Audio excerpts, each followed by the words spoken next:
समय की बात है। एक गांव में एक साहूकार रहता था। उसके 7 बेटे थे। उसका सबसे छोटा बेटा वैश्यगामी था। उसकी पत्नी जिठानियों के यहाँ काम करके अपना गुजारा करती थी।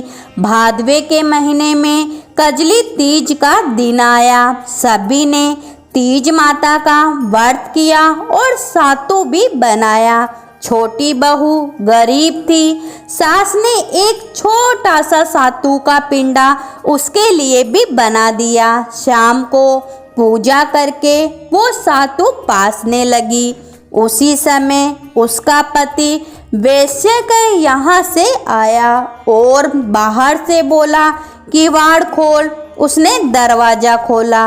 वह बैठा भी नहीं कि उसी क्षण कहने लगा कि मुझे वापस अपनी वेश्या के यहाँ छोड़कर आ।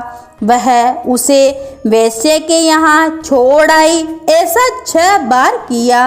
वह 7वीं बार फिर आया और फिर यही कहा कि मुझे वेश्या के घर छोड़कर आ। इस बार वह कुछ नहीं बोली तो पति ने कहा कि इस बार और छोड़ के आ, अब मैं वापस नहीं आऊँगा। 7वीं बार भी उसे छोड़ने गई।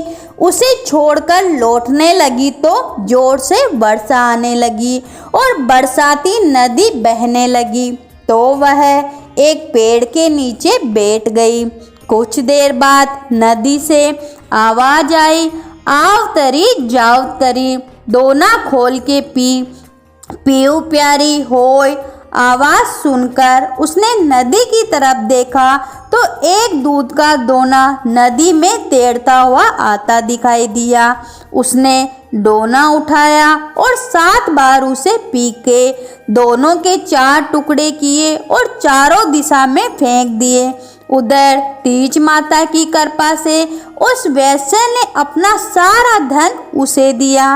वह सदा के लिए वहां से चली गई। पति ने सारा धन लेकर घर आकर फिर पत्नी को आवाज दी, दरवाजा खोल। तो उसकी पत्नी ने कहा, अभी मैं दरवाजा नहीं खोलूंगी। तब उसने कहा कि अब मैं वापस नहीं जाऊंगा।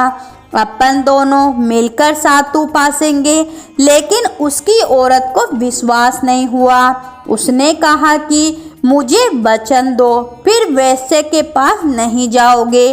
पति ने पत्नी को वचन दिया तो उसने दरवाजा खोला और देखा कि उसका पति गहनों धन माल सहित चमचमा रहा है। उसने सारे गहने कपड़े अपने औरत को दे दिए और कहा कि अब सब तेरे हैं। फिर दोनों ने बैठकर सातु पासा। सुबह जब वह जिठानियों के यहाँ काम करने नहीं गई तो बच्चे उसे बुलाने आए। काकी चलो, घर का सारा काम पड़ा है। उसने कहा कि अब तो मुझ पर तीज माता जी की पूरी कृपा है, इसलिए मैं काम करने के लिए नहीं आऊँगी। बच्चों ने जाकर माँ को बताया कि आज से काकी काम करने नहीं आएगी। काकी तो नए कपड़े व गहने पहनकर बैठी है और काका जी भी घर पर है। सभी जने बहुत खुश हुए। हे तीज माता, जैसे आप उस पर प्रसन्न हुई वैसे सब पर प्रसन्न होना, सबका दुख दूर करना, कहानी सुनने वाले, हुकारा भरने वाले सबकी मनोकामना पूरी करना। तो बोलो तीज माता की जय हो।